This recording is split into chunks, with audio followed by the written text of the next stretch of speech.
"Hey, Blackie, don't touch that," the saleswoman said, snatching the handbag away and wiping it with a cloth. "You can't afford it, and frankly, you're contaminating the merchandise for our real clients." Those were the words that would cost Vanessa Whitley more than just her job. She just didn't know who she was speaking to. There's a special kind of humiliation that comes with being told you don't belong. Samira Bennett knew that feeling all too well as she stood in Elysium Luxury Boutique, watching the saleswoman's lips curl into a smirk. "I don't think you understand the value of what you're touching," the woman said, loud enough for everyone to hear. "Perhaps somewhere more budget-friendly would suit you better." The saleswoman, Vanessa Whitley, according to her gold-plated name tag, had been shadowing Samira from the moment she stepped through the gleaming glass doors of Manhattan's most exclusive shopping destination. Samira had felt those eyes on her back, scrutinizing her simple navy pantsuit and modest gold accessories, making assumptions with every step she took across the pristine marble floors. "I'm just browsing," Samira said quietly, running her fingers along the delicate beadwork of an evening gown.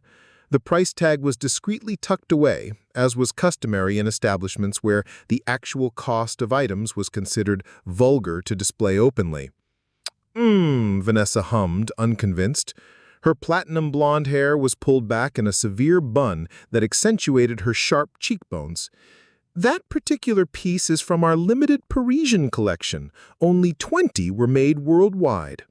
The implication hung heavy in the air. "And people like you don't own such things."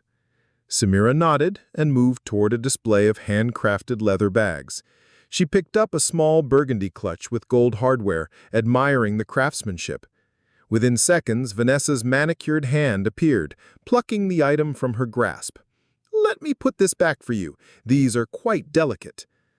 Around them, other customers, all white, all dressed in designer clothes, received vastly different treatment. Vanessa's colleagues offered them champagne and crystal flutes, brought out additional items they might love, and laughed at their jokes with practiced charm. Meanwhile, Samira was being treated like she might steal something or somehow contaminate the merchandise.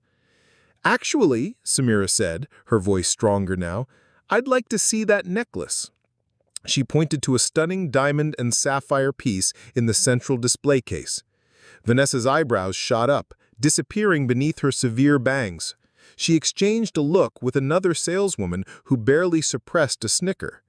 "That piece?" Vanessa asked, her voice dripping with condescension.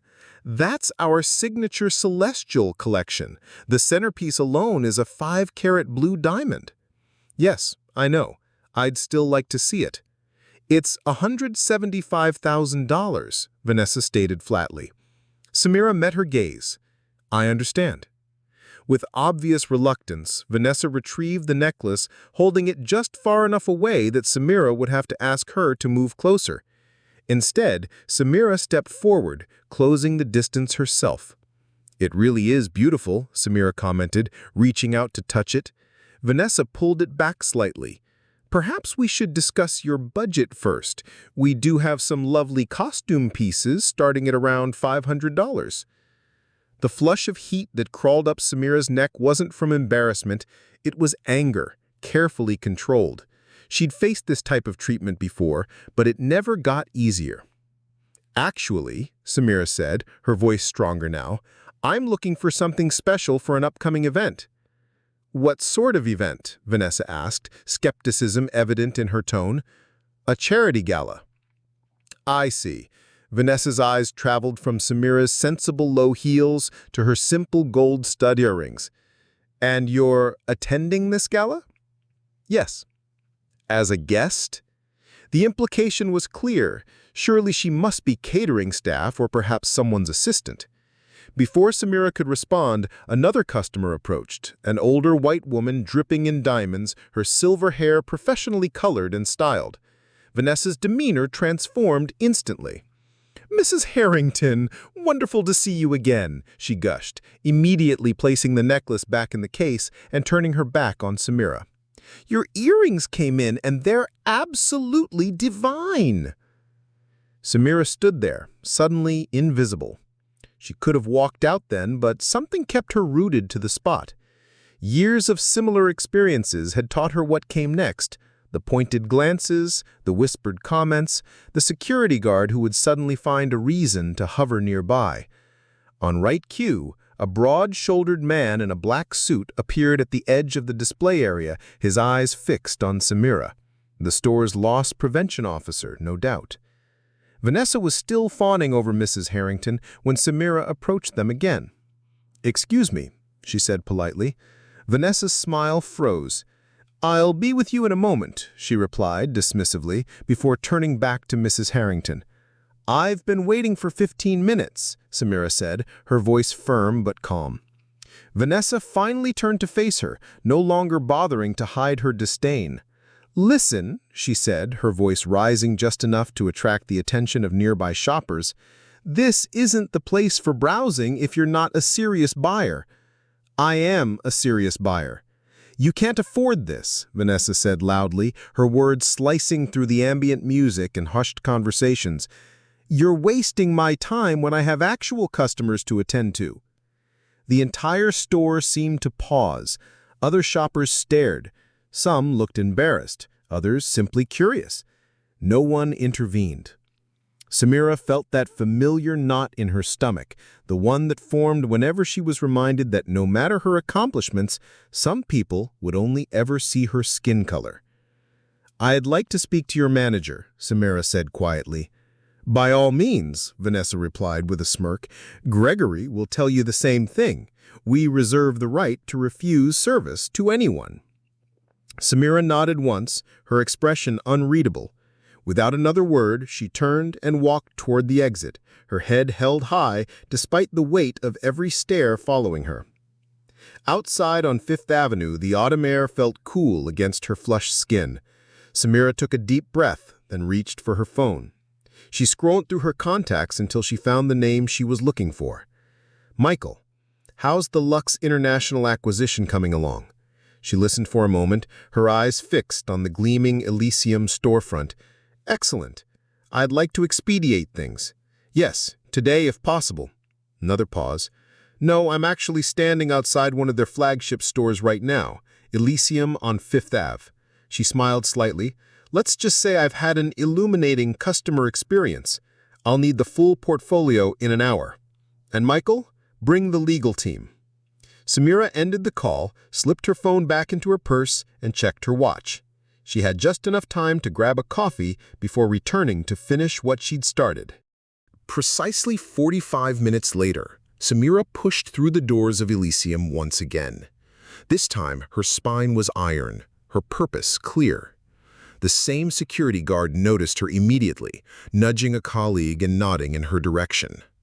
Vanessa was assisting an elderly gentleman at the watch counter, but glanced up when Samira entered. The saleswoman's eyes narrowed slightly before she leaned over to whisper something to a man in an impeccably tailored charcoal suit. The store manager, presumably. Samira headed straight for the jewelry section, where she'd been humiliated earlier. A different saleswoman approached her, clearly having been warned. "Can I help you?" she asked, her voice professionally neutral, but her eyes wary. "Yes," Samira replied. "I'd like to see the celestial necklace again, please." The saleswoman hesitated. "I believe my colleague Vanessa was assisting you earlier." "She was," Samira confirmed, "but she seemed quite busy with other customers." Before the woman could respond, the man in the charcoal suit appeared. Up close, his name tag identified him as Gregory Wells, store director. "Good afternoon," he said, with a practiced smile that didn't reach his eyes. "I understand there was some confusion during your earlier visit. I'm Gregory Wells, the director here at Elysium." "Samira Bennett," she replied, extending her hand. Gregory shook it briefly, his grip limp. "There wasn't any confusion, Mr. Wells. Your saleswoman made it very clear that I wasn't welcome here." Gregory's smile tightened. "I'm sure there's been a misunderstanding. Vanessa is one of our most experienced associates. Perhaps she was simply trying to direct you to merchandise that would better suit your—" He paused, eyes flicking over her outfit. "Preferences." "My preference," Samira stated firmly, "was to see the celestial necklace." That preference hasn't changed. Gregory's facade of hospitality was already cracking. Ms. Bennett, Elysium caters to a very specific clientele. Our pieces are investment purchases, and Vanessa was likely trying to save you from any embarrassment. The only embarrassing thing that's happened in this store today is the way your staff has treated me, Samira replied evenly. Now, will you show me the necklace, or should I take my business elsewhere? Over Gregory's shoulder, Samira could see Vanessa watching the exchange, a smug expression on her face. The security guard had moved closer, ostensibly straightening a display of silk scarves. Of course, Gregory said with a tight smile. Clarissa, please show Ms. Bennett the celestial piece. The saleswoman unlocked the display case and carefully removed the necklace, placing it on a black velvet cloth. Samira examined it closely, appreciating the craftsmanship and the way the diamonds caught the light. It's exquisite, she commented. I'd also like to see those matching earrings. Gregory and Clarissa exchanged glances. The full set is quite expensive, Gregory noted, over $250,000 for the necklace and earrings together. I'm aware of the value, Samira replied calmly. I'd still like to see them. With visible reluctance, Clarissa retrieved the earrings. As Samira was examining them, a commotion near the entrance caught everyone's attention. A young white couple had entered, the woman in a fur coat despite the mild weather, the man loudly talking on the phone about a real estate deal. Ah, the Crawfords, Gregory exclaimed, his entire demeanor transforming. Clarissa, please continue assisting Miss Bennett. I'll personally welcome our guests. Samira watched as Gregory hurried over to the couple, offering champagne and leading them to a private viewing area cordoned off with velvet ropes. Vanessa quickly joined them, her laughter carrying across the store as she fawned over the woman's designer handbag.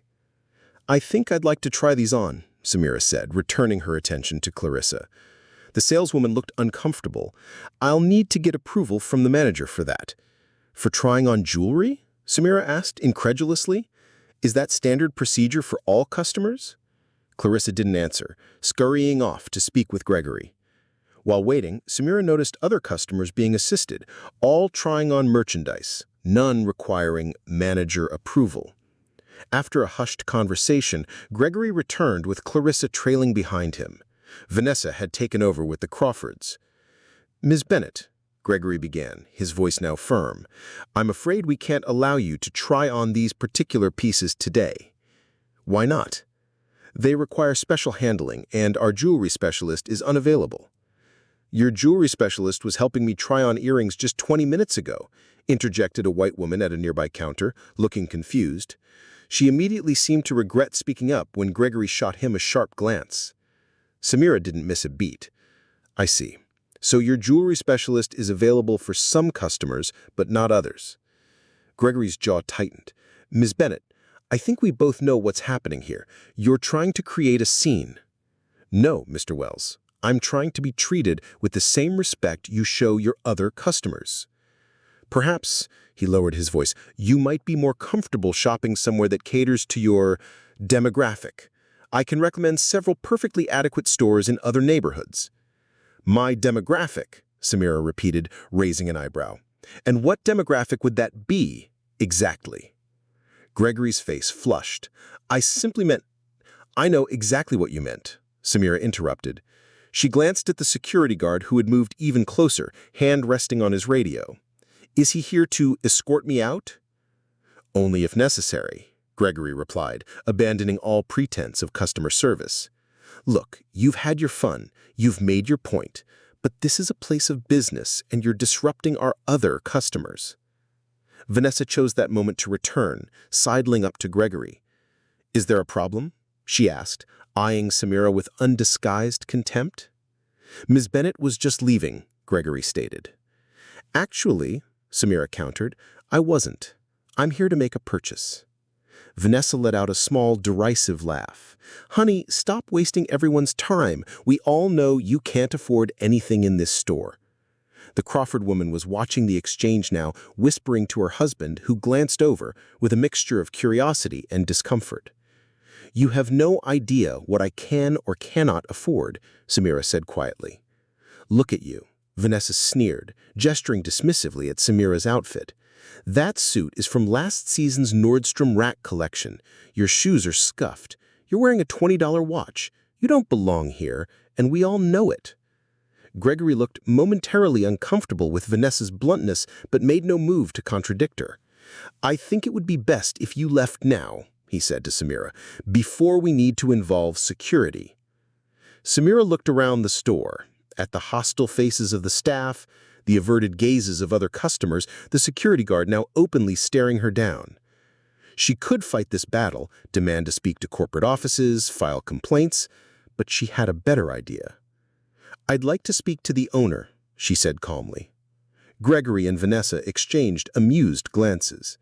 A few nearby customers actually chuckled. "The owner?" Gregory repeated. "Ms. Bennett, Elysium is owned by Lux International, a global corporation with headquarters in Paris. The CEO, Mr. Laurent, doesn't exactly take meetings with—" He paused, searching for a diplomatic phrase, "walk-in customers." "I see. And who owns Lux International?" "It's a publicly traded company," Gregory stated, his patience clearly wearing thin. "Now, if you'll excuse us—" "One last question," Samira interrupted. "When was the last time ownership changed hands?" "What?" Gregory asked, confused by the direction of the conversation. "Lux International, when was it last acquired or merged?" "I don't see how that's relevant. It's a simple question, Mr. Wells." "About 5 years ago, there was a merger with Diamante Group," he replied reluctantly. "Ms. Bennett, I'm going to have to insist that you leave now." Samira nodded slowly. "I understand. I just need to make a quick call first." Gregory's face hardened. "Make it outside." Ignoring him, Samira dialed and put the phone to her ear. "Michael, I'm still at Elysium. How close are you?" She listened for a moment. "Perfect. And everything's in order?" "Excellent." She ended the call and looked up at Gregory's increasingly angry face. "5 minutes," she said calmly. "Then I'll be out of your way permanently." "Security," Gregory called. His patience expired. The security guard moved forward. "Mr. Wells," Samira said, her voice suddenly carrying an authority that made him pause. "I strongly suggest you wait those 5 minutes, for your own sake." Something in her tone made Gregory hesitate. "5 minutes," he agreed reluctantly. "Then you leave or we'll have you removed." Samira nodded once, then walked to the entrance where she stood waiting, her eyes on the street outside. Vanessa returned to the Crawfords, but kept glancing nervously at Samira and the door. Exactly 4 minutes later, a sleek black Bentley pulled up to the curb outside Elysium. The driver, a tall man in a tailored suit, opened the rear door. Out stepped a distinguished-looking black man in his 50s, carrying a leather portfolio. He straightened his tie before entering the store, immediately locating Samira. "Dr. Bennett," he greeted him formally, handing her the portfolio. "Everything is prepared as requested." "Thank you, Michael," Samira replied, accepting the portfolio. "Shall we?" Together they approached Gregory, who was watching the interaction with growing confusion. "Mr. Wells," Samira began, her voice clear and commanding, "I believe your 5 minutes are up. As promised, I'll be out of your way permanently." She paused, opening the portfolio. "But I think there's something you should know." The air in Elysium seemed to crystallize as Samira opened the portfolio, her movements deliberate. Gregory's eyes narrowed with suspicion, while Vanessa abandoned the Crawfords to hover nearby, not wanting to miss whatever scene was about to unfold. "Mr. Wells," Samira began, her voice measured and clear, "you mentioned that Lux International last changed hands 5 years ago in a merger with Diamante Group. That information is outdated." She removed a document from the portfolio and placed it on the counter. "As of 9:30 this morning, Lux International was acquired by Bennett Tech Solutions." Gregory stared blankly at the document, incomprehension written across his features. "Bennett Tech?" "My company," Samira clarified, watching realization slowly dawn on his face. "I'm Dr. Samira Bennett, founder and CEO of Bennett Tech Solutions." Vanessa let out a short, disbelieving laugh. "That's ridiculous. You expect us to believe—" "I don't particularly care what you believe, Ms. Whitley," Samira interrupted, never taking her eyes off Gregory. The facts remain unchanged. As of today, I am the owner of Lux International, and by extension, Elysium Boutique and its 37 sister locations worldwide. Michael stepped forward, handing Gregory a business card. Michael Washington, Chief Legal Officer for Bennett Tech Solutions. I'd be happy to verify Dr. Bennett's identity and the legitimacy of this acquisition. Gregory's face had gone ashen. He stammered, looking from Michael to Samira. There must be some mistake. We would have been notified. The official announcement to staff is scheduled for tomorrow morning. Dr. Bennett wanted to conduct a final quality assessment of several flagship locations before the transition became public knowledge. His expression remained professionally neutral, though a hint of satisfaction gleamed in his eyes.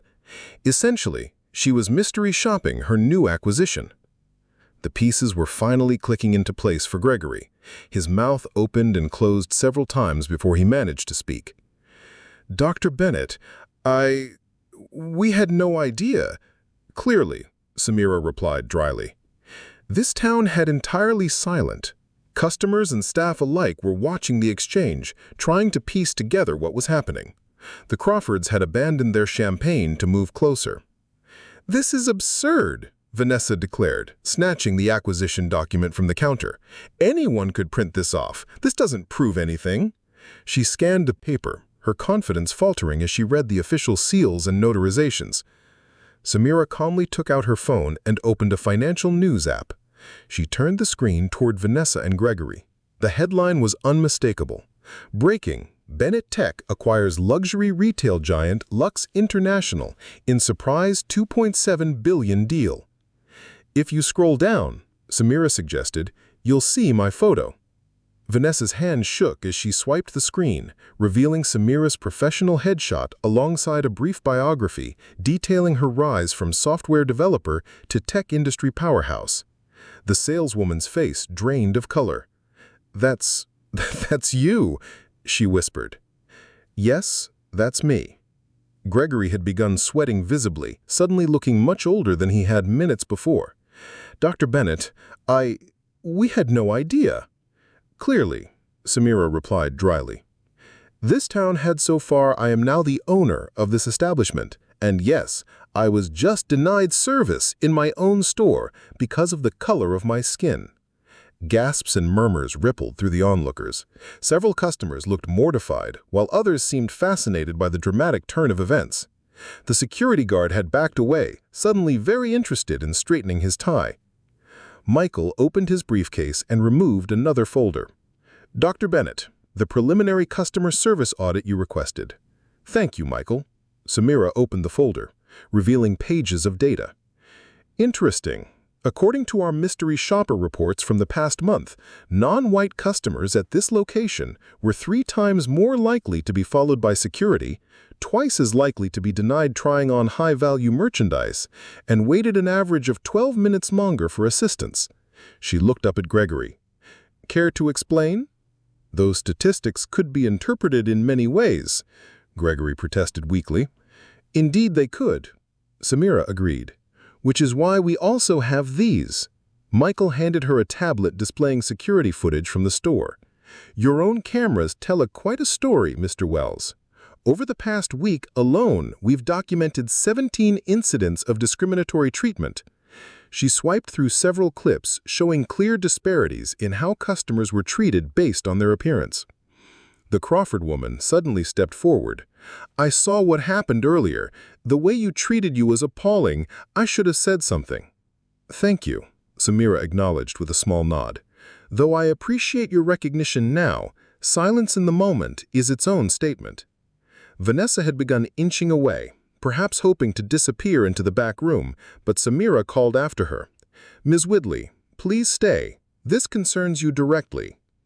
Trapped, Vanessa returned, her previously haughty demeanor replaced with naked fear.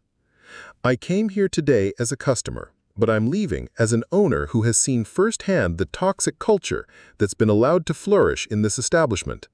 She turned back to Gregory. Mr. Wells, effective immediately, you are suspended pending a formal review of your management practices. He blanched. You can't. I can and I am, Samira stated firmly. And Ms. Whitley, your employment is terminated effective immediately. Vanessa's mouth fell open in shock. You're firing me? For what? For telling me I belong in a cage, not a luxury boutique, Samira replied quietly. Yes, I heard that charming aside you made to your colleague while I was examining the earrings. Several staff members gasped. One young saleswoman actually covered her mouth in horror.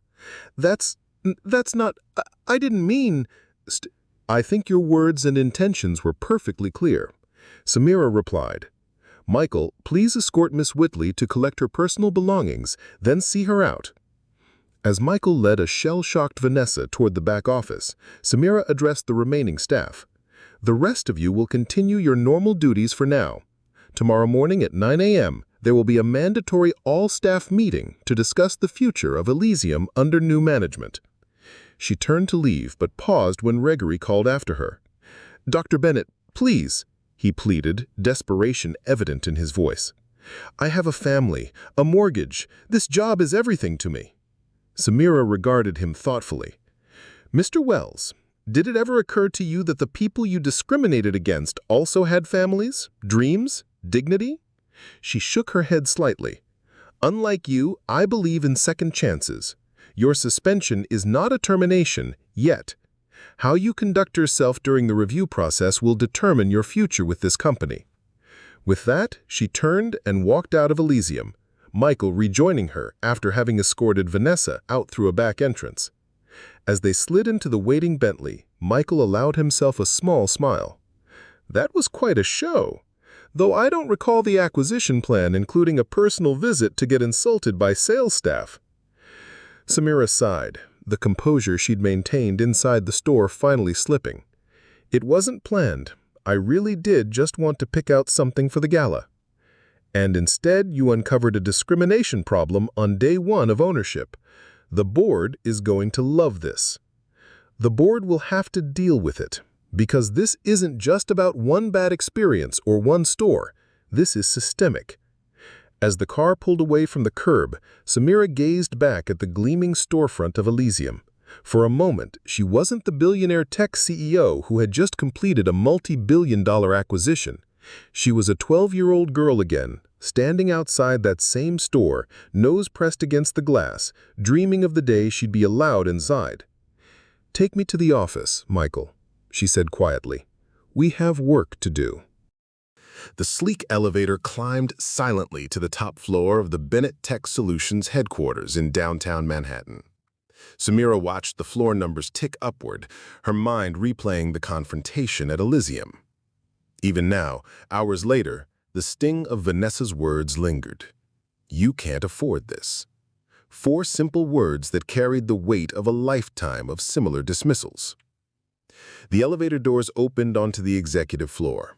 Samira's assistant, Layla, was waiting with a concerned expression. Your 4 p.m. with the Tokyo investors is waiting in the conference room, Layla informed her, falling into step beside Samira as they walked down the corridor. And PR wants to discuss the Lux announcement. They're getting swamped with media requests. Tell Tokyo I'll be there in 10, Samira replied, and have PR draft a standard response about expanding our portfolio. No mention of the incident at Elysium. Already done, Layla confirmed. And Dr. Bennett, your mother called. Twice. Samira smiled despite her fatigue. Of course she did. Probably saw the acquisition news already. She paused at her office door. Give me 5 minutes, then send Michael in. Alone in her spacious corner office, Samira kicked off her shoes and sank into the leather chair behind her desk. The Manhattan skyline stretched before her through floor-to-ceiling windows, a view she never took for granted. She swiveled her chair away from the breathtaking vista to face the wall behind her desk, where a single framed photograph hung. A small house with peeling paint, a chain-link fence, and a young girl sitting on the front steps, textbooks spread around her. Briarwood, the neighborhood where it all began. The knock on her door pulled her from her memories. Come in, she called. Michael entered, a tablet in hand. The board's been briefed about the acquisition. They're thrilled, naturally. As for the incident at Elysium, he hesitated. Several members suggested we handle it quietly, discreetly. Of course they did, Samira replied, unsurprised. And what do you think? Michael considered his words carefully. I think whatever we decide should align with why you bought looks in the first place. Well observed, Samira nodded appreciatively. She gestured to the visitor's chair. Sit down, Michael. I want to tell you a story you haven't heard before. Michael settled into the chair, curious. In 10 years as her chief legal officer, he'd come to know Samira well, but she rarely spoke about her past. You know I grew up in Briarwood, she began, nodding toward the photograph. What I've never told you is that my history with Elysium began long before today. She closed her eyes briefly, letting the memory surface. I was 12, and my mother worked 3 jobs to keep a roof over our heads after my father died. She cleaned offices at night, worked as a school cafeteria aide during the day, and on weekends she took extra shifts at a nursing home. Every penny was accounted for, every expense scrutinized. Michael listened silently as Samira continued. One day, my math teacher, Mrs. Rodriguez, took me aside after I'd aced another test. She said I had a gift for numbers and should consider computer science. She gave me a book about coding, her own copy, dog-eared and highlighted. Samira smiled at the memory. I was obsessed. I read that book cover to cover in 2 days. She swiveled back to the window, watching the play of light on the surrounding buildings. My mother noticed my interest, and somehow, I still don't know how, she scraped together enough money to buy me a used desktop computer. It was ancient even then, running Windows 95 with barely enough memory to function. But to me, it was everything. Michael nodded, beginning to understand where the story was headed. I taught myself to code on that dinosaur, Samira continued. At night, after homework, I'd work on simple programs. By 14, I was building basic websites for local businesses. $20 here, $30 there. Every cent went into a coffee can labeled college fund. She paused, her expression darkening slightly. That same year, my mother needed a dress for my cousin's wedding.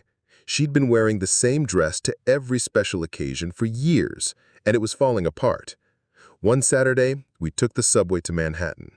Mom had saved up $200, a fortune for us, and wanted to shop somewhere nice for once. Michael could guess which store they'd visited. We walked into Elysium. Back then, it was smaller, but every bit as exclusive. We didn't even make it past the entrance before a saleswoman intercepted us. She looked at my mother's worn coat, at my secondhand jeans, and said, "I'm afraid we can't help you today." Just like that, no explanation needed. My mother, the proudest woman I've ever known, simply nodded and led me out. She never argued, never made a scene. Outside, she straightened her shoulders and said, "Some places aren't for us, Samira, but that doesn't mean we're less than." We ended up at a department store where she found a perfectly nice dress for $89.99, and she was thrilled with the bargain. Michael shook his head, anger flickering across his features. And today, the same store, the exact same treatment, Samira finished for him. Different decade, different staff, same discrimination. She stood and walked to a bookshelf, pulling out a worn textbook. Opening it, she removed a yellowed newspaper clipping. When I got my scholarship to MIT, a local paper ran a small story about the Briarwood girl headed to the Ivy League. My mother framed it and put it on our mantel. She handed the clipping to Michael. "Read the last paragraph." Michael squinted at the faded print. When asked about her future plans, Bennett said she wants to create technology that makes opportunity accessible to everyone, regardless of background. Her ultimate dream? To own enough of the world that she never has to be told where she doesn't belong. He looked up, a new understanding in his eyes. This acquisition wasn't just a business decision for you. No, Samira admitted. Though it made perfect financial sense, luxury retail was one of the few sectors we hadn't touched, and Lux's technology infrastructure is woefully outdated. But yes, there was a personal element. Does the board know this? The board knows I'm a shrewd businesswoman who saw an undervalued asset. That's all they need to know. She returned to her desk and pressed the intercom. "Layla, I'm ready for the Tokyo call." Turning back to Michael, she added, "After that, I want a full audit of customer service practices across all Lux properties, and I want employee demographic data broken down by position and salary band." "You're not going to let this go quietly," Michael observed. "No," Samira replied firmly, "I'm not." "The board won't like it," he warned. "Publicity like this could affect share prices." "Then they can invest elsewhere," Samira stated. "I didn't build this company by worrying about short-term market fluctuations. We survived the tech bubble, the 2008 crash, and a global pandemic. We'll survive this too." She smiled suddenly, a genuine warmth breaking through her professional demeanor. "Besides, my mother would never forgive me if I took the easy way out." "How is Miss Elaine?" Michael asked, his own expression softening at the mention of Samira's beloved mother. "Still terrifying the staff at her retirement community with her energy levels," Samira laughed, "and still refusing to let me buy her a bigger place. Says she has everything she needs." Michael rose to leave, but paused at the door. "What will you do with Elysium? After the audit, I mean." Samira's eyes gleamed with determination. "Transform it. Make it what it should have been all along, a place where anyone who enters is treated with dignity regardless of what they're wearing or the color of their skin." She glanced again at the photograph of her childhood home. "A place my mother would feel welcome." "That's going to take more than firing a few bad apples," Michael noted. "I know," Samira agreed. "It's going to take a complete reimagining of what luxury means.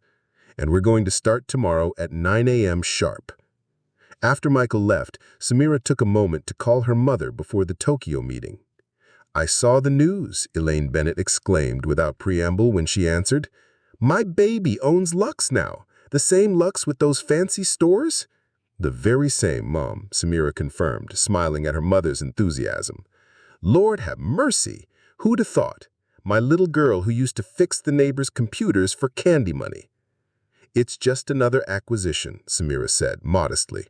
"Don't you just another acquisition me," Elaine scolded. "This is big and you know it. But there's something you're not telling me. I can hear it in your voice." Even at 67, Elaine Bennett missed nothing. Samira hesitated, then recounted the day's events at Elysium. By the end, her mother's silence spoke volumes. "It was Elysium, wasn't it? The store we went to for my dress." "You remember," Samira said softly. "Oh, I remember," Elaine replied, her voice hardening. "Some humiliations you don't forget. But look at God's work. My daughter now owns the very place that turned us away." "I thought of you the whole time," Samira admitted. "What you would have done." "Child, I would have done exactly what you did, except I couldn't have bought the whole company afterwards," she laughed, a sound that always lifted Samira's spirits. "You know what this means, don't you?" "What's that, Mom?" "You've got to send me something nice from your daughter's store," she teased. "Maybe those earrings you mentioned." "Mom, those earrings cost over $75,000. "Well then," Elaine replied with mock severity, "I guess you'd better give yourself a discount." They both laughed, the tension of the day finally breaking. "I love you, Mom," Samira said softly. "I love you too, baby. Now, go run your empire." "And Samira," Elaine's voice grew serious, "make it right. Not just for us, but for everyone who's ever been made to feel less than." "I will," Samira promised, "starting tomorrow." After they hung up, Samira gazed once more at the photograph of her childhood home. In her mind's eye, she could see the path that had led from those worn front steps to this gleaming office tower, from the second-hand computer to a technology empire, from being turned away at Elysium's door to owning the entire company. It had been a long journey, but in some ways, it was just beginning. Layla's voice came through the intercom. "Tokyo is ready for you, Dr. Bennett." Samira straightened her shoulders, just as her mother had done outside Elysium all those years ago. "I'm on my way," she replied, stepping back into her role as CEO with renewed purpose. Tomorrow would bring challenges, resistance, and almost certainly backlash from those unwilling to change. But tonight, she allowed herself to savor the sweetest victory of her career. Not the multi-billion-dollar acquisition, but the look on Vanessa Whitney's face when she realized just who she'd been calling a filthy animal. Some lessons come with a hefty price tag. This one had cost precisely $2.7 billion, and it was worth every penny. At precisely 8:45 the next morning, Samara stood outside Elysium, watching staff members arrive for the 9 a.m. meeting. Most walked with trepidation, having heard rumors about yesterday's confrontation. Some glanced nervously at the black Bentley parked at the curb, now recognizing it as belonging to their new owner. Through the glass doors, Samara could see workmen removing the suspended Gregory's nameplate from the director's office. "Ready?" Michael asked, standing beside her with a tablet and several folders. Samara nodded, taking a deep breath. "Let's do this." They entered the store together, commanding immediate attention. The sales floor had been transformed overnight. Display tables had been pushed aside to create a gathering space, with chairs arranged in a semicircle. 37 employees, the entire staff minus Vanessa and Gregory, stood in anxious clusters, conversations dying as Samara approached. Clarissa, the saleswoman who had reluctantly assisted Samara the previous day, stepped forward. "Dr. Bennett, we've prepared as requested. Everyone is here." "Thank you, Clarissa," Samara replied. She gestured for everyone to take a seat, then moved to the front of the gathering. "Good morning," she began, surveying the faces before her. Mostly white, mostly affluent-looking, all apprehensive. "For those who weren't present yesterday, I am Dr. Samara Bennett, CEO of Bennett Tech Solutions, and, as of yesterday, the new owner of Lux International, including this store." Murmurs rippled through the group as staff members exchanged glances. "I'm sure you've all heard various versions of what happened here yesterday. Let me be clear about the facts. I came to Elysium as a customer and was subjected to discriminatory treatment by Miss Whiteley and Mr. Wells. That treatment included being followed by security, having merchandise taken from my hands, and ultimately being told I couldn't afford to shop here." She paused, letting her words sink in. Several employees looked uncomfortable, while others seemed defensive. What you may not know is that yesterday wasn't an isolated incident. As part of our due diligence before the acquisition, Bennett Tech conducted a comprehensive audit of customer service across all Lux properties. She nodded to Michael, who distributed folders to each staff member. "What you're receiving is a store-specific report detailing customer treatment patterns at Elysium over the past 6 months. The staff opened their folders, faces growing pale as they scanned the contents. "As you can see," Samara continued, "our audit included mystery shoppers of various races, ages, and apparent socioeconomic backgrounds. The data is unambiguous. Non-white customers at this location wait an average of 17.3 minutes for initial assistance, compared to 3.5 minutes for white customers. Security personnel are instructed to follow Black and Latino shoppers at a rate 8 times higher than white shoppers. And, most troublingly, sales associates regularly discourage certain customers from handling high-value merchandise." She moved to a screen that had been set up overnight, and Michael initiated a presentation. "This is security footage from this store, taken over the past month." The screen displayed a split view. On one side, a well-dressed white woman entering Elysium and being immediately greeted with offers of champagne. On the other, an equally well-dressed black woman entering and being ignored for nearly 20 minutes before approaching a salesperson herself. "This is not subjective interpretation," Samara stated, as the footage continued, showing similar contrasts in customer treatment.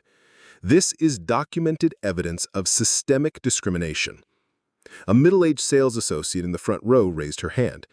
"With all due respect, Dr. Bennett, retail profiling is standard practice in luxury environments. We're trained to identify likely buyers versus browsers."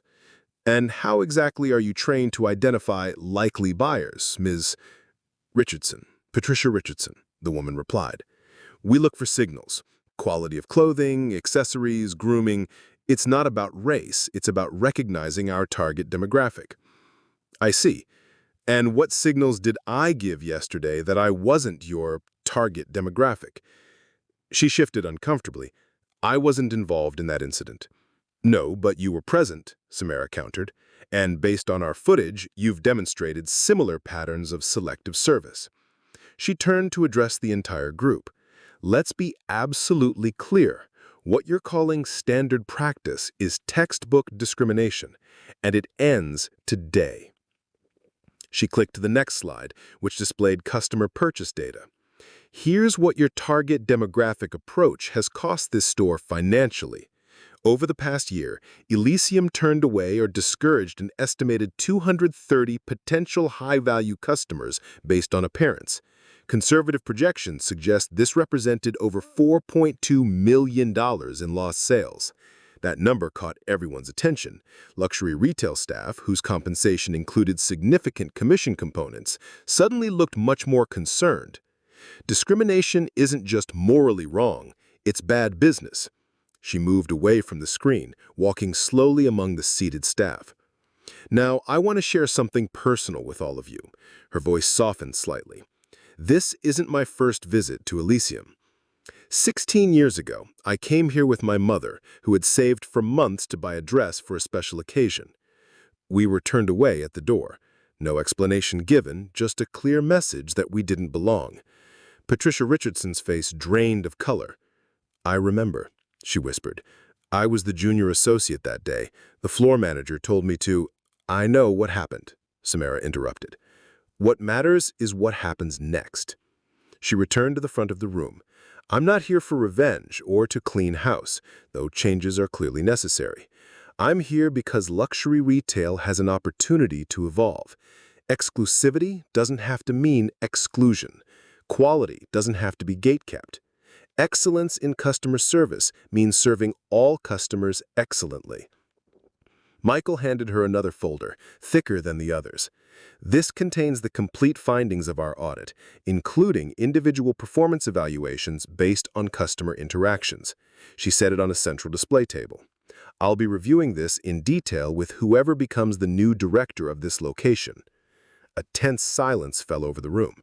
Finally, a young sales associate in the back row raised her hand tentatively. Dr. Bennett? I'm Zoe Michaels. I've only been here 6 months, but everything you're saying rings true. I was actually reprimanded last month for spending too much time with a customer who Mr. Wells said wasn't serious. She ended up buying 3 pieces totaling over $50,000. And what made Mr. Wells think she wasn't serious? Samara asked, although she already suspected the answer. Zoe hesitated. She was an older Asian woman who came in wearing jeans and a simple sweater, no visible designer items. Several other staff members now looked distinctly uncomfortable. Thank you for your honesty, Zoe, Samara acknowledged. Anyone else care to share similar experiences? Slowly, more hands raised. One by one, staff members recounted instances where they'd been explicitly or implicitly instructed to profile customers, prioritize certain clients, or discourage undesirable shoppers. I was told never to offer the private viewing room to anyone who wasn't already a known client, admitted one associate. Mr. Wells had a code system for security to watch certain customers more closely. Code 2 was for urban-looking visitors. We were instructed to say items were reserved if certain customers asked to try them on, a third confessed. As the stories continued, the atmosphere in the room shifted. What had begun as defensive resistance was evolving into uncomfortable recognition and, for some, genuine remorse. This isn't just about Mr. Wells or Miss Whiteley, Samara observed when the testimonials finally ceased. This is about a culture that has been allowed, encouraged even, to thrive. She clicked to a final slide showing a simple question. Where do we go from here? That, Samara said, is what we need to decide together. She set down the remote and looked at each person in turn. Some of you participated in discriminatory practices knowingly. Some followed directions without questioning. A few tried to resist in small ways. All of you now have a choice to make. Michael distributed another set of documents. This is the new Bennett Retail Ethics Code. It explicitly prohibits discrimination of any kind and outlines consequences for violations. It also includes a confidential reporting system for staff who witness problematic behavior. Samara waited as they reviewed the document. If you choose to continue working at Elysium, soon to be renamed, you will be required to sign this code and complete a comprehensive training program on inclusive customer service. Those unwilling to embrace these changes should tender their resignations today with a standard severance package. She paused, then added, "But I believe in second chances and in people's capacity for growth. What I witnessed yesterday was disturbing, but it doesn't have to define this store's future." Patricia Richardson raised her hand again, her earlier defensiveness replaced by something more reflective. "Dr. Bennett, I've worked in luxury retail for 20 years. The practices you've described, they're industry-wide. Changing Elysium won't change that." "You're right," Samira agreed, "which is why we're not just changing Elysium. As the new owner of Lux International, I'm implementing these changes across 37 locations. Elysium is simply where we start, for reasons that should be obvious." She glanced at her watch. "We'll take a 15-minute break. When we return, I want to discuss the transition plan and hear your ideas for creating a truly inclusive luxury experience." As the staff dispersed for the break, Clarissa approached Samira hesitantly. "Dr. Bennett, I wanted to apologize for yesterday. I knew how Miss Whitley was treating you was wrong, but I was afraid to speak up." "Fear keeps many systems of inequality in place," Samira replied. "The question is, what will you do now that the fear is removed?" Clarissa straightened her shoulders.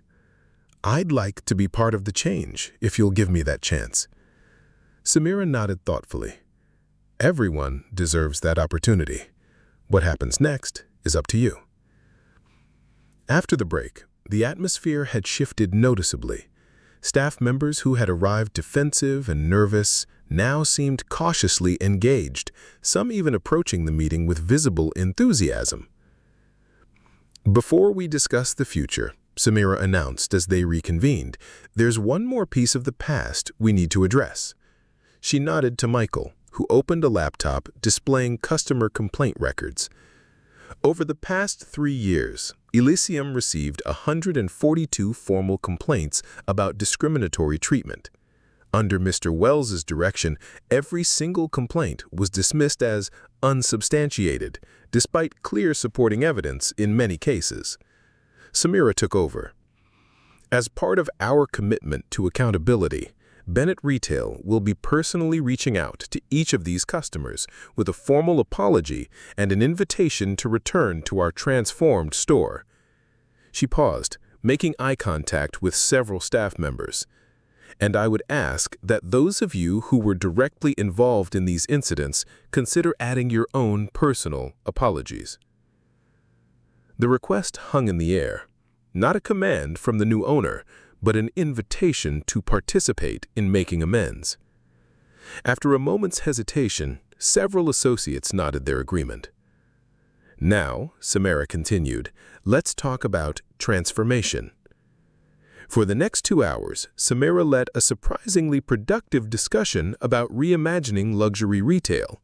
Staff members who had initially seemed resistant now offered valuable insights and suggestions. Zoe Michaels proved particularly thoughtful, proposing a mentorship program for fashion students from underserved communities. By noon, the outline of a new Elysium, soon to be Ascend, had taken shape. The store would close for 2 weeks for retraining and minor renovations. When it reopened, it would feature new designer collections from diverse creators, a revamped customer service approach, and a community engagement program that would make luxury accessible to those traditionally excluded. As the meeting concluded, Samira made one final announcement. "Effective immediately, I'm appointing an interim director to oversee the transition." She looked directly at Clarissa, whose eyes widened in surprise. "Clarissa Thompson has demonstrated both an understanding of our past failures and a commitment to future improvement. She'll lead this location during the transition period, with the possibility of a permanent appointment based on performance." Clarissa looked stunned. Dr. Bennett, thank you for this opportunity. Don't thank me yet, Samara replied with a small smile. You have a challenging road ahead. She addressed the entire staff once more. All of you do. Transforming a culture is never easy, but I believe it's possible, and I believe this team, this new team, is capable of creating something remarkable. As the staff filed out, energized despite the difficult conversations, Michael approached Samira. That went better than expected, he observed. People can surprise you when given the chance. Not all of them, of course. I suspect we'll receive a few resignations by the end of the week, but enough to build something new. She gazed around the store that had once turned away a young girl and her mother, the store that had tried to humiliate her just yesterday. Soon, it would become something entirely different, a place where luxury and inclusivity could coexist, where excellence meant serving all customers with dignity. It was just one store in a global corporation, just one small victory in a lifetime of challenges. But as Samara prepared to leave, she couldn't help feeling that her mother had been right all along. Some places aren't for us, but that doesn't mean we're less than. Elysium had been built on the idea that luxury required exclusion. Ascend would prove that true luxury could and should be for everyone willing to walk through its doors. The 2 weeks following the all-staff meeting passed in a whirlwind of activity. True to Samira's prediction, 6 employees resigned rather than adapt to the new vision. The remaining staff, however, embraced the transformation with unexpected enthusiasm, many admitting privately that they'd long been uncomfortable with the store's exclusionary practices but had feared losing their jobs if they spoke up. Elysium's glass doors were now covered with elegant blue paper announcing "Closed for renovation" and reopening soon as Ascend Luxury. Behind those papered windows, the physical space was undergoing a subtle but significant redesign. Samira stood in the center of the store, surveying the progress. The previously imposing central counter, designed intentionally to intimidate first-time visitors, had been replaced with smaller, more welcoming consultation areas. The harsh track lighting that had been deliberately focused to highlight imperfections in customers' appearances gave way to warmer, more flattering illumination. Security cameras remained, but the obvious security guard station had been removed in favor of more discreet monitoring. "What do you think?" Clarissa asked, approaching with a tablet displaying the latest sales projections. "It's coming together beautifully," Samira replied, genuinely impressed by Clarissa's management of the renovation. "How's the team responding to the training?" "Better than I expected," Clarissa admitted. "The role-playing exercises were eye-opening for many of us. Being asked to shop in stores where we were made to feel unwelcome, it created real empathy." Samira nodded approvingly. The training program, designed by diversity consultants in collaboration with retail experts, included experiential learning, where staff members were sent to shop in environments where they were the obvious minority. The feedback had been powerful. "And the new inventory?" Samira asked. Clarissa brightened. "The collections from the designers you suggested are extraordinary, especially the Lagos leather pieces and the Zoo Atelier jewelry." She hesitated, then added, "Though, I admit, some of the older associates questioned whether our traditional clients would embrace these new brands." "They will when they see the quality," Samira replied confidently. "Excellence is universal, even if recognition isn't always immediate." They walked together through the store, discussing final details for the reopening scheduled for the following day. The transformation wasn't just physical, it extended to every aspect of the business. "How's the new commission structure being received?" Samira inquired as they reached the newly designed private viewing area, now accessible to all customers rather than an invitation-only space. "Initially, there was resistance," Clarissa acknowledged. "Moving from individual commissions to team-based performance metrics felt risky to some. But after we walk through how it discourages the cherry-picking of customers who look wealthy, most came around. And the outreach to previously turned-away customers? Clarissa's expression grew more serious. That's been humbling. We've contacted about 70 so far. Reactions have ranged from skepticism to outright anger, but 15 have accepted our invitation to the reopening, including, she hesitated, Mrs. Diallo. Samira recognized the name immediately. Aisha Diallo, a prominent neurosurgeon who had filed one of the most egregious complaints after being asked to show additional ID when using her credit card, a request not made to white customers.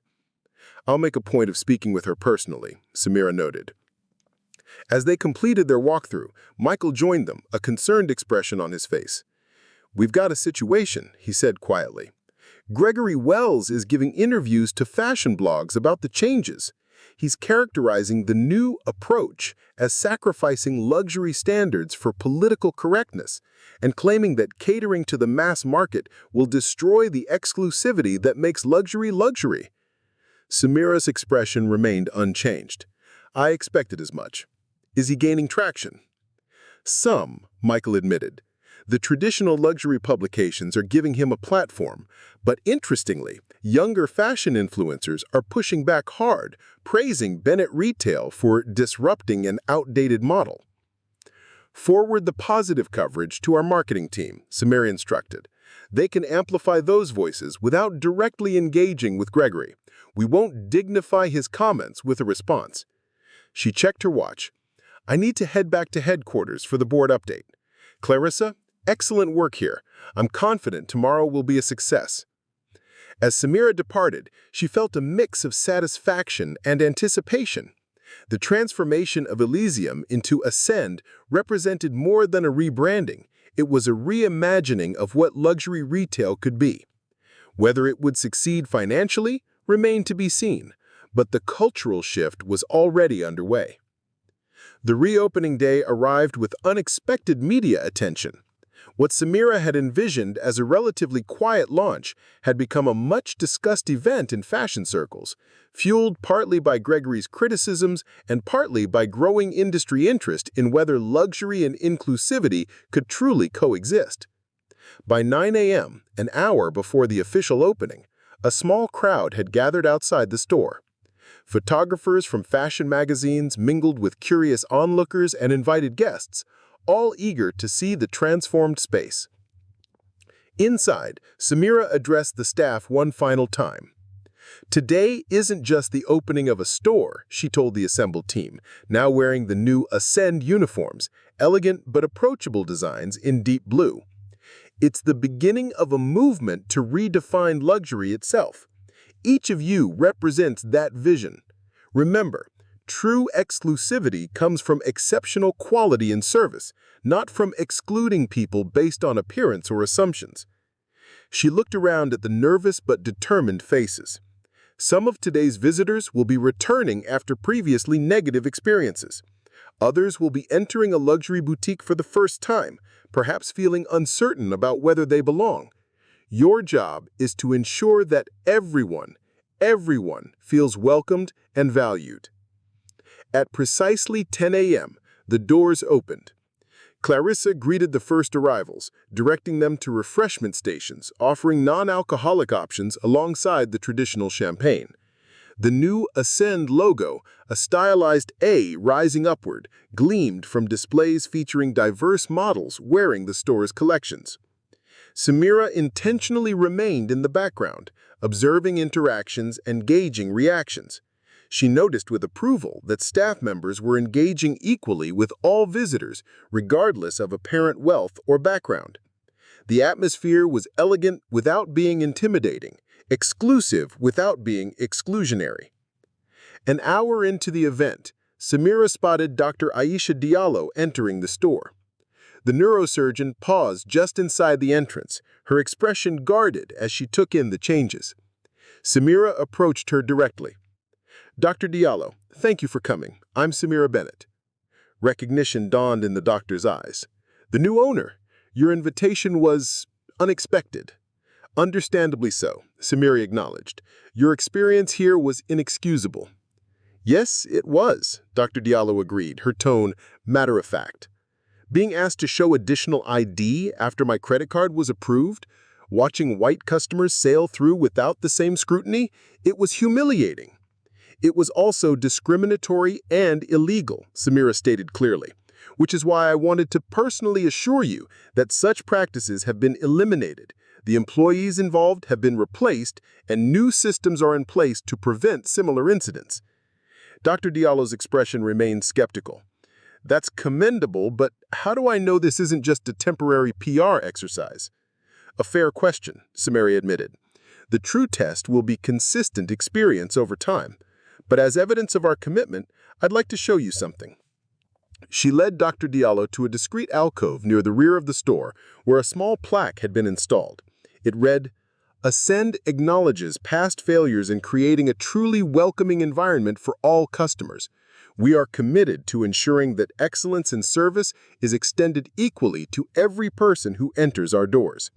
If your experience falls short of this standard, please contact Dr. Samira Bennett directly at the number below." Dr. Diallo read it twice, her expression softening slightly. "Your personal number?" she asked. "Yes," Samira confirmed. "I mean what I say about accountability." "Bold move," Dr. Diallo commented, "though I suspect you'll need to change that number eventually if it becomes widely known." Samira smiled.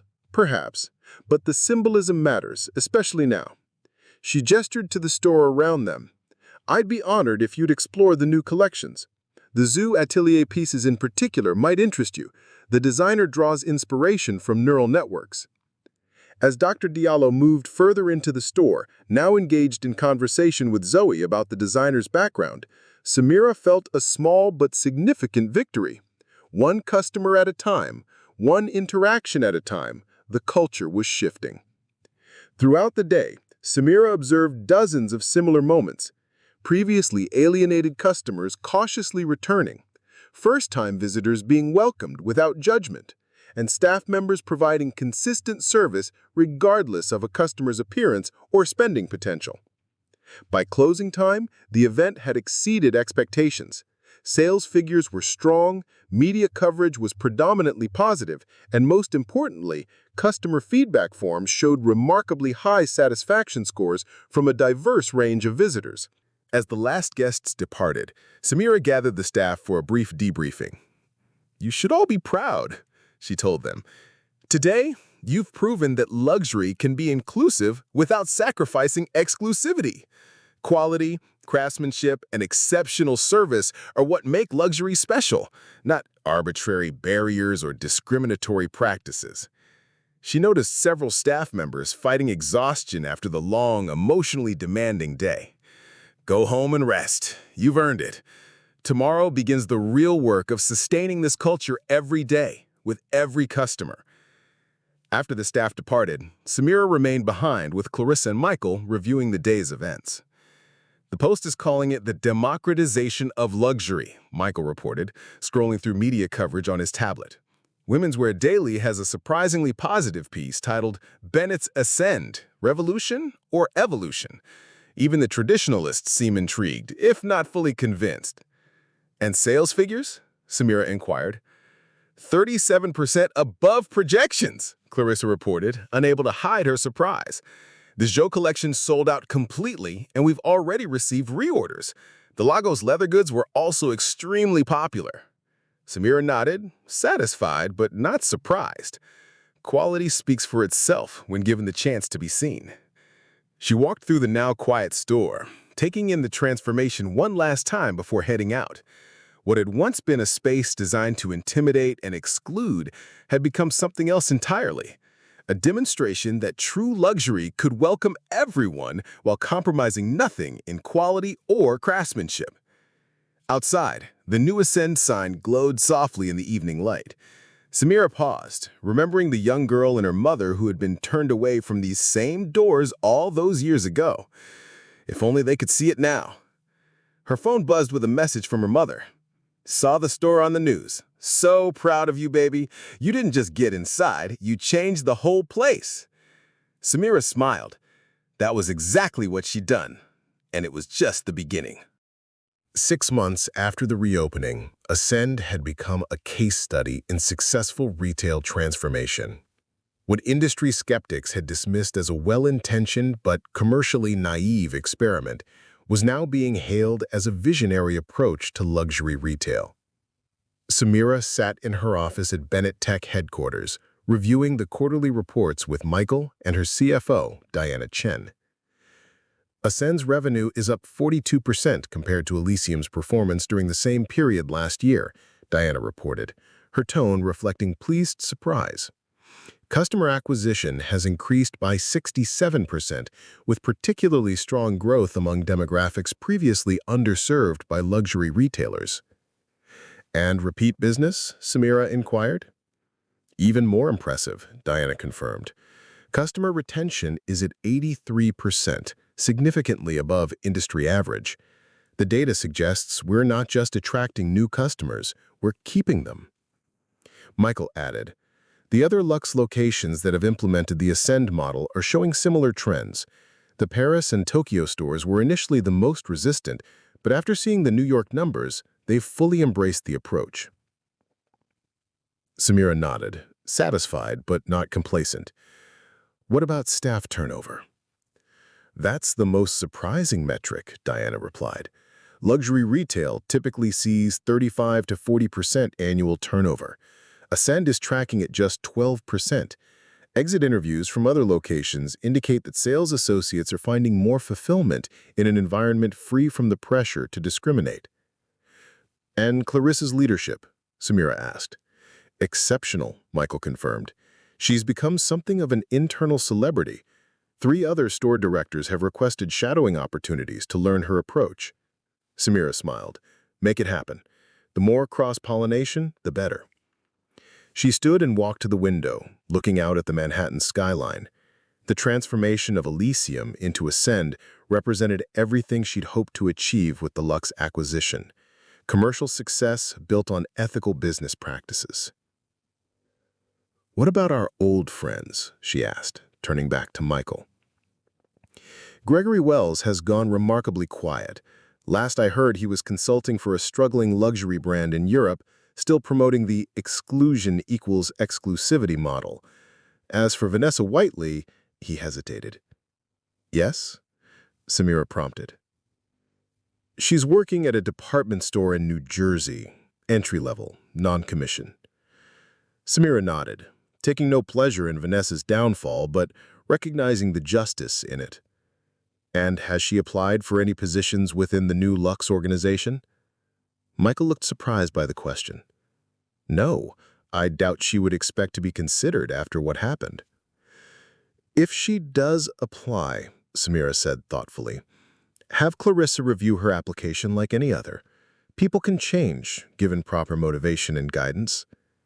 That's remarkably generous, Diana observed. It's not generosity, Samira corrected. It's consistent with our values. We can't promote second chances and personal growth if we're not willing to extend those opportunities to everyone, even those who've made serious mistakes.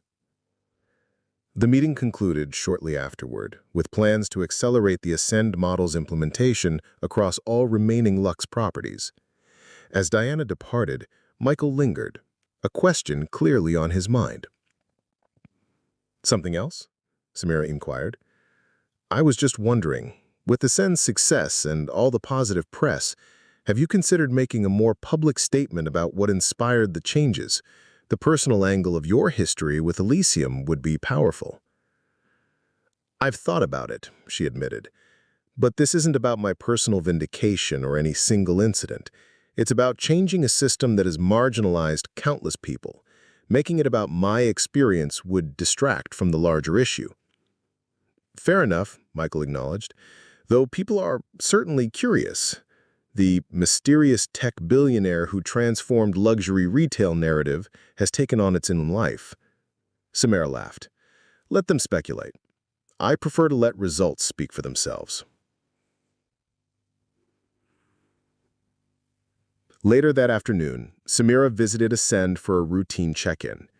The store had settled into a new rhythm. the initial media buzz having given way to the steady success of a well-run luxury boutique.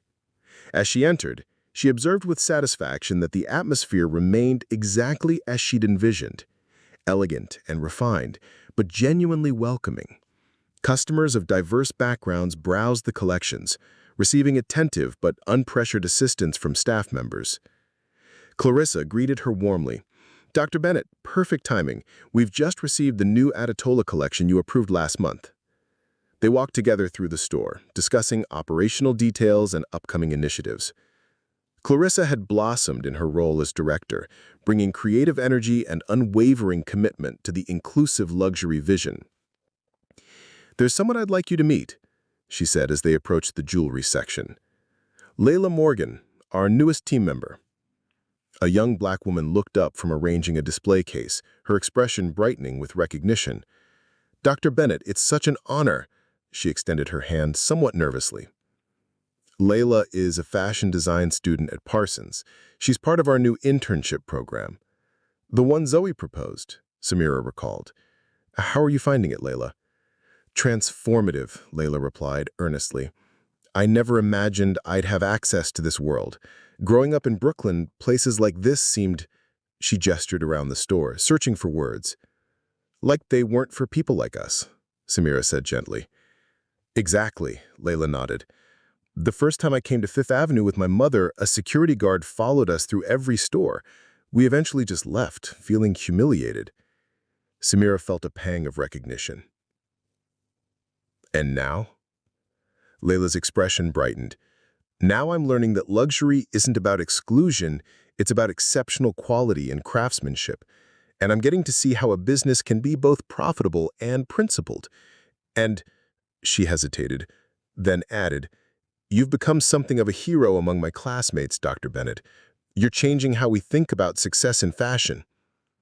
Touched by the young woman's sincerity, Samira replied, "The real change happens through people like you, Layla, the next generation who will lead with different values from the outset."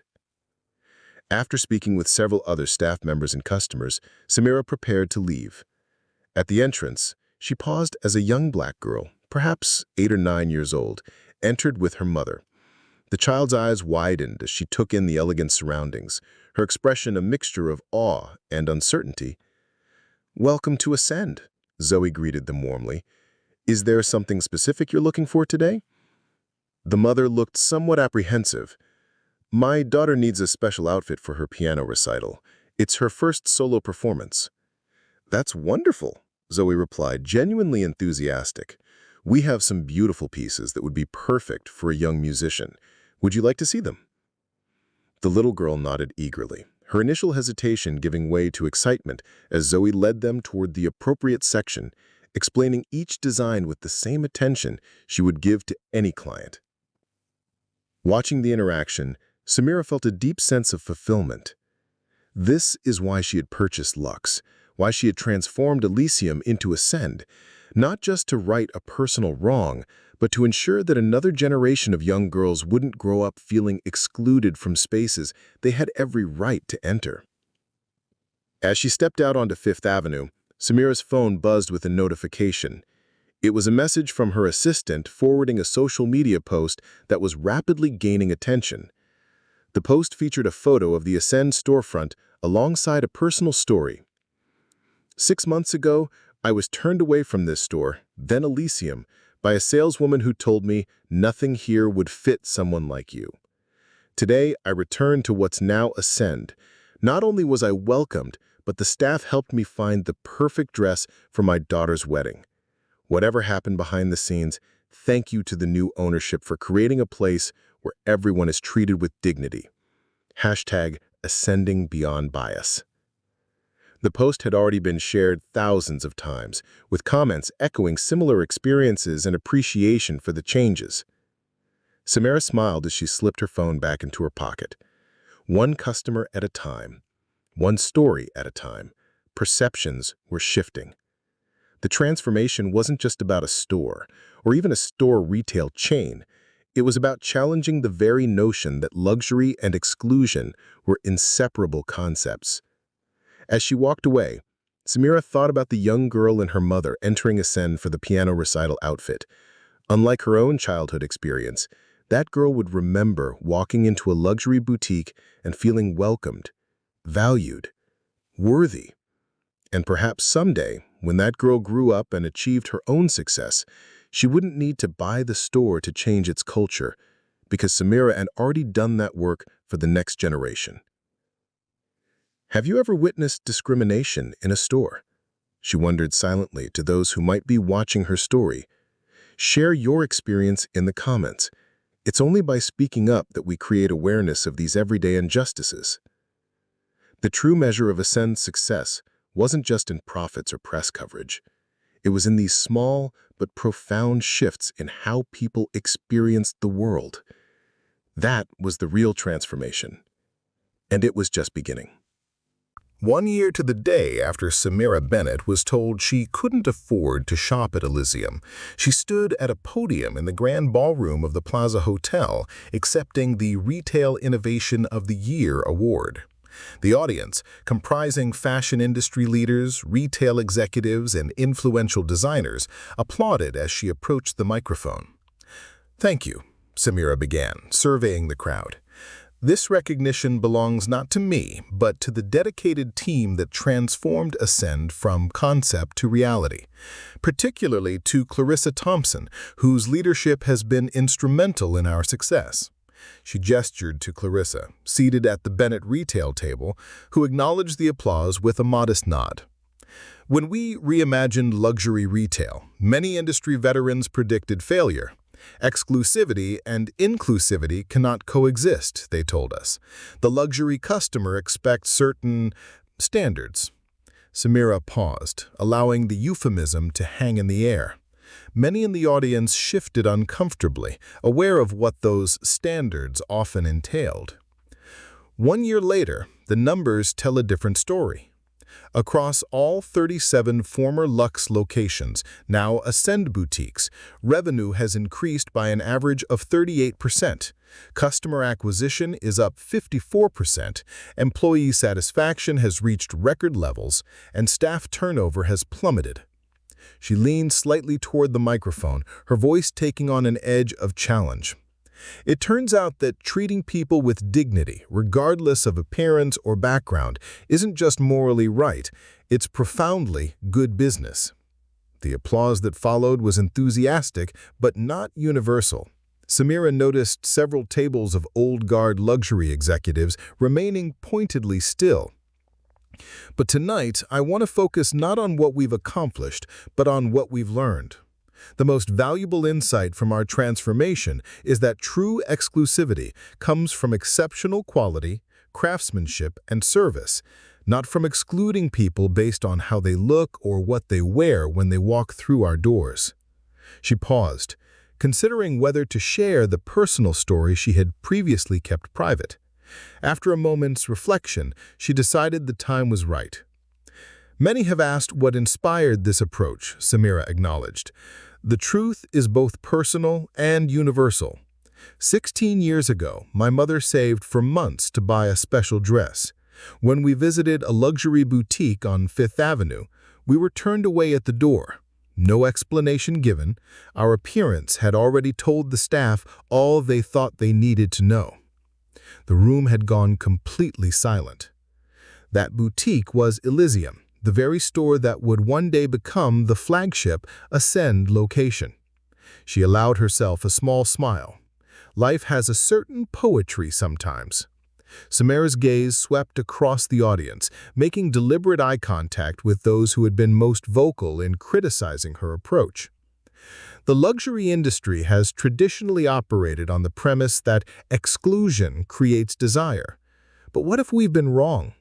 What if the future of luxury isn't about keeping people out, but about inviting them in to experience the extraordinary?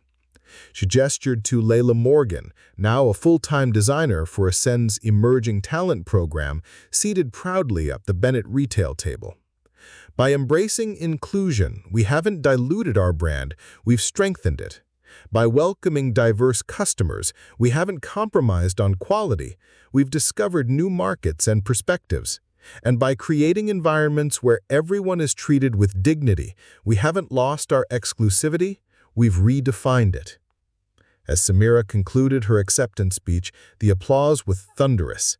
Even some of the initial holdouts joined in, recognizing that the industry was indeed changing with or without their participation. After the ceremony, as attendees mingled over champagne and dessert, Michael approached Samira with an industry publication's editor-in-chief. "Dr. Bennett, congratulations on the award," the editor said, extending her hand. "Your approach has sparked quite the conversation in our world." "Thank you," Samira replied, "though I suspect conversation might be a polite term for controversy." The editor laughed. "Fair enough, but the controversy is evolving into consensus, at least among the forward-thinking brands. 3 major luxury houses have contacted us about featuring their new inclusive luxury initiatives in our next issue." "Imitation is the sincerest form of flattery," Michael noted. "And good business sense," the editor added. "Your results are impossible to ignore. The question everyone's asking now isn't whether your model works, but whether they can adapt quickly enough to compete." As the editor moved on to greet other guests, Samira and Michael were approached by a familiar face, Patricia Richardson, the longtime Elysium associate who had initially defended the store's discriminatory practices. "Dr. Bennett," Patricia greeted her, noticeably more humble than during their first encounter. "I wanted to thank you personally for the opportunity to remain with the company during the transition. The past year has been educational." "How are you finding the new approach?" Samira asked. "Initially challenging," Patricia admitted. "I'd spent decades internalizing certain assumptions about who belonged in luxury retail." She hesitated, "including some uncomfortable truths about my own biases." "And now?" Michael prompted. "Now I realize how much business we were losing through those assumptions. My commission earnings are actually higher under the new system. And more importantly, I'm proud of my work in a way I wasn't before." She smiled slightly. "My daughter has stopped being embarrassed to tell her friends what I do for a living." After Patricia excused herself, Samira and Michael made their way toward the exit. The evening had been gratifying but exhausting, and Samira was looking forward to returning home. "One more item before you go," Michael said, checking his phone. "That social media post from last month about the mother finding her daughter's wedding dress at Ascend, it's now been viewed over 5 million times. The engagement is extraordinary. Thousands of people are sharing similar experiences of discrimination in retail, using the hashtag you mentioned." Hashtag ascending beyond bias, Samira recalled. "That's exactly. It's become something of a movement. People are calling out discriminatory treatment across the retail spectrum, not just in luxury." Samira nodded thoughtfully. "That's the real victory, not an award or even a successful business model, but changing the conversation, making people aware that those small humiliations aren't small at all, and certainly aren't acceptable." Outside the plaza, Samira's driver was waiting with the Bentley. As they pulled away from the curb, she noticed a familiar storefront across the street, a high-end jewelry boutique where she had once been ignored for nearly an hour, while white customers received immediate attention. "Should we add them to our acquisition list?" Michael joked, following her gaze. "Perhaps, or perhaps they'll learn on their own. The market has a way of rewarding those who adapt and punishing those who don't." As the car moved through the glittering Manhattan night, Samira reflected on the journey of the past year. What had begun as a personal affront, being told she couldn't afford to shop in a store, had catalyzed a transformation that extended far beyond retail. It had sparked conversations about race, class, and dignity in spaces where such topics had long been ignored. Her phone buzzed with a message from her mother. "Just saw your speech online. You didn't just change a store, baby. You changed the game." Samira smiled. Her mother, as always, had distilled the essence of what she had accomplished. She hadn't just bought a store that once rejected her. She had fundamentally altered what luxury retail could be, creating a model where excellence and inclusivity reinforced rather than contradicted each other. As the car turned onto Park Avenue, Samira thought about Layla Morgan and the young girl shopping for her piano recital outfit, the next generation who would grow up with different expectations, different experiences, and a different understanding of where they belonged in the world. That was the true ripple effect, not just changing a store or even an industry, but changing perceptions, one interaction at a time. If you believe in karma, and if you believe in standing up to discrimination, like this video and subscribe to see more stories of justice served. Because change doesn't just happen. We make it happen, one brave decision at a time. And as Manhattan's lights blurred outside her window, Samira Bennett, once told she didn't belong, settled back in her seat, secure in the knowledge that she had created a place where everyone belonged as long as they came with respect for themselves and others. That was the essence of true luxury, not exclusion, but extraordinary experiences available to all who sought them. There's a special kind of triumph that comes with transforming humiliation into hope. Samira Bennett knew that feeling all too well as she headed home, leaving behind a world forever changed by her response to 4 simple words. "You can't afford this." Those words no longer haunted her. Instead, they had fueled a revolution. One boutique, one customer, one interaction at a time.